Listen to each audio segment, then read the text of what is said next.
Al igual que la semana pasada que hablamos sobre el cuento Corazón de León, con el psiquiatra César Mella, que estuvo por aquí, estuvo interesantísima la entrevista. Bueno, pues esta semana hacemos la segunda entrega, cortesía del Grupo León y de Diario Libre, de nuestras historias para vivir mejor. El de esta semana es El gusanito de la tristeza, de la autoría de Silvia Larrabe, que aún no está circulando. Ustedes lo van a poder encontrar mañana encartado dentro de su Diario Libre del sábado. Pero nosotros vamos a hablar hoy con la doctora Rosa Mariana Brea Franco, que es psicóloga clínica, de esta historia y de las enseñanzas que nos trae. Muy buenos días, doctora. Buenos días. Bienvenida. Gracias por estar aquí con nosotros. ¿Nos puede contar un poquito de qué trata la historia? O sea, ¿cuáles son los hechos que se relatan? Bueno, habla de un gusanito que se introduce en un árbol y que tiene espinas, y lo que quiere significar realmente es cuando nosotros vivimos una situación de dolor, de tristeza, de pérdida, que sería un duelo, porque duelo puede ser muchas cosas, no solamente muerte, puede ser una separación, el tener que abandonar un trabajo, el tener que partir del país, una enfermedad, o sea, una serie de situaciones de crisis que todos los seres humanos vamos a vivir de una u otra manera. Entonces, lo que quiere decir el cuento, que si ese gusanito se deja adentro y no se sabe sacar o no se procesa, que quiere decir las emociones, todo lo que puede conllevar la tristeza y todo lo que es un duelo, si eso no se procesa, va a quedar adentro y nos va a afectar, nos va a quitar energía, se va a desplazar en otras cosas, inclusive adicciones. Muchas adicciones son duelos no resueltos. Entonces también el mensaje es muy bonito porque habla de los niños, de cómo los niños hay que enseñarlos y dejar que saquen su tristeza. Yo, por ejemplo, en mi trabajo, cuando tengo padres que me llaman muy angustiados porque a uno de sus hijos se le ha muerto una mascota, un perrito, y que el niño está desesperado llorando, me dicen, yo voy a salir a comprarle un perrito de una vez. Y yo le digo, no, tienen que esperar que el niño viva esa tristeza, se despida de ese perrito, se entierre ese perrito y después, más adelante, se compre un animalito. Con lo cual usted acaba de responder la primera pregunta que yo le iba a hacer, y es que si es válido estar triste por un tiempo. O sea, el duelo es válido. El duelo es necesario. Es necesario.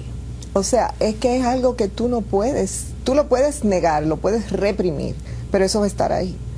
Entonces, es que hay como una ética en nuestra sociedad, como de que siempre tenemos que estar felices, siempre tenemos que estar bien. Y yo digo que la vida tiene de todo, tiene momentos de alegría, momentos de felicidad, pero también hay momentos de tristeza que hay que sacarlo, porque mientras más tú lo reprimes, es una paradoja, mientras más tú lo reprimes y lo ocultas, más está ahí. Por eso que habla del gusanito. Ese gusanito te está carcomiendo y te está afectando. Muchísimos problemas de salud psicosomáticos tienen origen en una tristeza no manejada y puede desencadenar en una depresión. Las tristezas, por ejemplo, ocasionadas por traiciones de personas que tú jamás pensaste que te iban a traicionar. Hay veces que la gente simplemente no hace el duelo porque no quiere estar triste, no quiere... Sí, lo evita o lo anestesia con alcohol, lo anestesia con trabajo, lo anestesia haciendo cosas como compulsivas. Actividades compulsivas es una forma de anestesiar el dolor. Pero también hay la posibilidad de que hay personas psicológicamente más resistentes o con una capacidad de procesar el dolor y la tristeza más rápido. Eso es muy importante, porque cada persona vive el duelo de manera muy particular. O sea, en una familia no se puede decir que hay una fórmula, que eso es algo muy complejo para nosotros los terapeutas de duelo, decir que todo el mundo tiene que vivirlo de tal forma. Hay muchas maneras de vivir el duelo, incluso privadamente. Hay gente que no llora delante de los demás, pero elabora su duelo muy bien. Se recluye un poco, hace como un poco de introspección. Aquí se habla mucho de hacer como meditación, escribir. O sea que hay muchas formas de vivir el duelo. Hay gente que le gusta hablar y necesita hablar con amigas, sobre todo nosotras las mujeres, necesitamos mucho. Los hombres son un poquito más culturalmente y social por su socialización, pero increíblemente están asistiendo más a buscar ayuda a los hombres. ¿Qué tipo de ayuda va a recibir una persona que está viviendo un duelo? Bueno, hay dos tipos de ayuda. Si es vamos a decir, un duelo, un impacto muy fuerte, que una muerte de un hijo, un suicidio, un divorcio, una situación muy dolorosa que esté viviendo, generalmente busca apoyo emocional al principio. Se tiende a darle medicación, pero realmente lo que se recomienda es que se espere 1, 2 o 3 meses a ver cómo va evolucionando el duelo, porque el duelo es algo natural, eso es lo que hay que entender. El duelo es algo natural. Ahora bien, si dentro de ese proceso natural la persona no va evolucionando adecuadamente, entonces ya estamos hablando de un duelo patológico. Entonces un duelo patológico necesita una terapia profunda de duelo, que no es lo mismo que apoyo emocional. Son dos cosas diferentes. Una terapia profunda, estamos hablando de personas que tienen duelo de hasta 6, 7 años, reprimidos. Y cuando vuelven y tienen otro duelo en el presente, todo eso se le desencadena. La persona cae en una crisis nerviosa que no puede manejar. Eso es en el caso de tenerlo por 7 años reprimidos. Digo, y el que está 7 años. Manifestándolo abiertamente durante 6 o 7 años y no se acaba. Bueno, hay personas que no quieren terminar. No quieren concluir porque tienen una ganancia secundaria, pero ya eso es un problema también. Se hacen víctimas. Que hay que analizar por qué tú necesitas estar en dolor para vivir tu vida. Ya eso es un punto de que se tiene que ver. No, la vida no tiene por qué cargarse con un rol de víctima, pero hay algo, hay una ganancia secundaria ahí. Y eso también se trabaja. De hecho, doctora, usted comenta que nuestro mundo premia el hecho de estar felices, pero la capacidad de procesar la tristeza nos da la posibilidad de real y efectivamente vivir felices. Exactamente, exactamente. Y es lo que estamos hablando de la resiliencia, que es un término que se está trabajando y se está utilizando últimamente. ¿Qué es ser resiliente? Resiliente es enfrentar todas las crisis, todos los duelos, todas las situaciones difíciles y salir adelante, salir fortalecido. O sea, no es engañar ni ocultarlo, es salir fortalecido. Entonces, nosotros necesitamos tener una sociedad más resiliente, no ocultar ni negar el dolor, sino trabajarlo, entenderlo. Y yo siempre he insistido en estos temas cuando hablo de esto, que hay que hacer una educación para las crisis. ¿Y a usted no le parece, doctora, que esta es una sociedad bastante resiliente? Por ejemplo, este último estudio que se ha hecho público, que nos identifica como el segundo país más feliz del mundo, no denota una capacidad de resiliencia tremenda cuando sabemos que estamos llenos, desbordados de problemas. Yo no estoy tan segura de ese estudio, de cómo se hizo. Yo creo que el dominicano es bastante creativo. Eso sí yo te diría, para enfrentar las crisis, pero también hay mucha evasión. Aquí se va de mucho y se enfrenta muy poco. O sea, hay mecanismos de negación de los problemas y vivimos en una especie de mundo irreal, virtual. De fantasía, un poco iluso. Eso es verdad, ¿eh? Iluso. O sea, que en el fondo yo no creo que seamos tan felices. Yo creo que es un Decimos poco... que somos felices. Sí, pero a la vez te diría que sí somos muy creativos. Que si se trabajara un poco el no negar, el no evadir, quizás podríamos ser un pueblo muy resiliente. En el caso de los niños, ¿cómo se ayuda a los niños a sacarse el gusanito de la tristeza? Bueno, yo digo siempre que con los niños depende mucho de los adultos, cómo los adultos lo manejan. Si los niños ven que papá y mamá ante una muerte o ante un caso, una situación de crisis, están como si nada hubiera pasado y que la vida sigue y que todo, por ejemplo, la gente cuando va a darle un pésame, no, vamos a hablarle de otra cosa. No, lo que hay que hablarle de eso, para que la persona saque esa pena y llore contigo. Entonces, si el niño ve ese ambiente como de represión, el niño mismo, eso es lo que él va a captar. El niño es a mí me encantan los niños como manejan las tristezas, porque los niños manejan su tristeza, la expresan, pero ya. Sí. O sea, no están todo el día rumiando y rumiando. Es una manera más sana. Nosotros debemos de aprender de los niños. Entonces, si a los niños se les enseña, se les permite, que se saque ese dolor, pues sería maravilloso. Ahora, ¿qué pasa? Cuando esos niños desde pequeños van acumulando ese dolor, llegan a la adolescencia, que es algún tema que a mí me preocupa mucho. Hay mucho índice de suicidio de adolescentes y mucha depresión en la adolescencia. Hay mucho índice, ¿cómo estamos? Muchísimo índice. Bueno, no te puedo dar estadísticas, porque las estadísticas aquí son no son muy certeras, porque hay muchos suicidios enmascarados. Muchos accidentes automovilísticos de jóvenes son suicidios.